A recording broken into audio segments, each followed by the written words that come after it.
what do you think builds a team that sticks together and like performs really well? Yeah, this is a massive part about where we started. We actually started with culture super early. In the piece, half accidentally. We started working on core values and like that culture stuff super early on. But like we always talk about hiring on attitude. We can teach the skills. Attitude basically really sets up whoever it is that's working for us to by the right set of values, I guess, within what we're doing. And the fact that we put so much effort into that culture and the right people at the very start has built that core team where they create the environment now that builds the culture really. Like people that come in almost vote themselves in or out themselves now. Kind of push it as that high performance. Right from the start we talked about it as a footy club.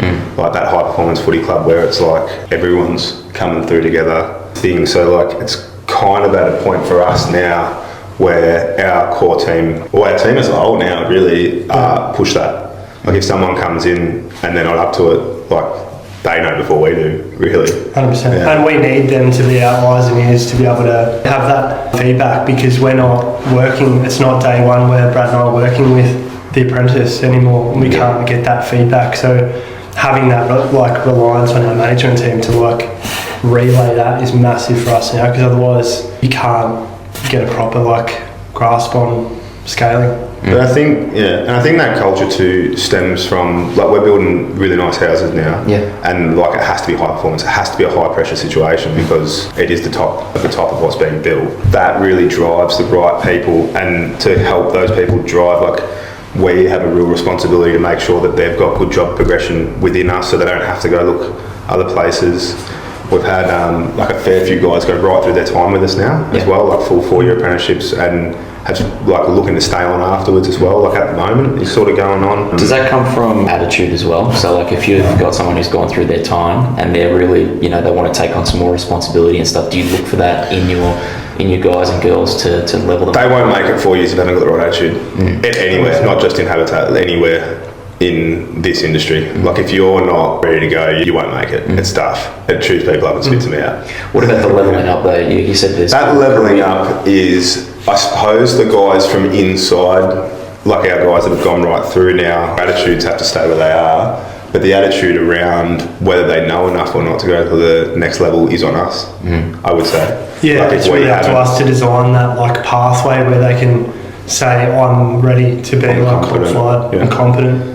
Is more on us than them. So I'd say the attitude piece is still the most important piece. Well, that really hurts your culture. Like if you've got a team of A graders who are going out and killing it every day, doing the right things, and you put one guy in there that's not on that same path, and whether that's just he's not on that same path doing carpentry or he's just a sad sack, who knows? But like that drags everyone down too really quickly. Like the rotten egg rots the whole, rotten apple rots the whole bunch really quick. So being really up on that is important, I think. We take it pretty seriously that, like, I guess generally we're on site the most out of anyone in the build. So we're setting the tone, we're setting the culture from the start for the whole site really. And it's like when you're there and you've got a big team of people there, they have a really big impact on how everyone else goes about their day. Like how serious they take themselves, how prompt they are, how much they respect what you're doing. So it's a real, we take that like super seriously that we're like, I guess, setting the tone. I think that driving those sites as well as carpenters, because you are the proxy builder as a carpenter. No matter if you're the 4th-year apprentice or you're the 50-year-old builder, like you are the point of call for all the other trades as well, always, on everything. But I think that's been really prevalent since we've a female apprentice, this year sort of thing. It's been really prevalent that I was a little bit apprehensive about it, not from a point of view that I didn't think a female could do what we're doing. I was a little bit apprehensive of it because I feel very confident I can control what happens within Habitat, but on a building site where there's 60 guys every day, that is out of control, out of my control, I guess. And the tone that the guys have set on the sites that we're on with girls now as well has been so good that there hasn't been any issues, which has been great. Like you've got 60-year-old bricklayers on those sites that have maybe never talked to a girl other than their wife for the last 4 years. All of a sudden can build a house with a young girl, a young 18-year-old girl. Like, like you have especially as carpenters, like you have an incredible opportunity to set the standard on any building site you're on, I think. But the other side of it as well is I think that you boys sort of set the tone very early, because I remember before you even hired Geordie, you came to us and you were, what can I do for it? What do I need to learn? Or is there any sort of, you know, educational pieces that you guys can provide to just make it a smooth transition for her and, you know, just make it comfortable for her? We had no apprehension in giving Geordie a job. The apprehension for me anyway was around how to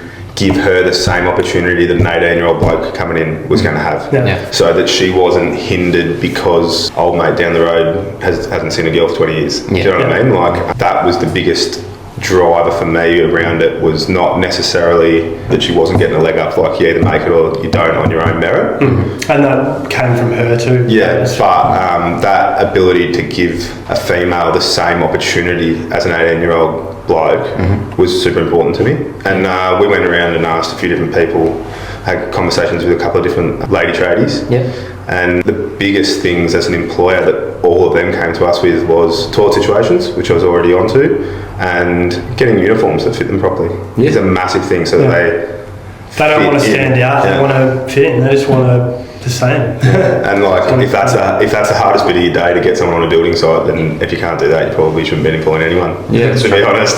Yeah. No, that's good. That's good.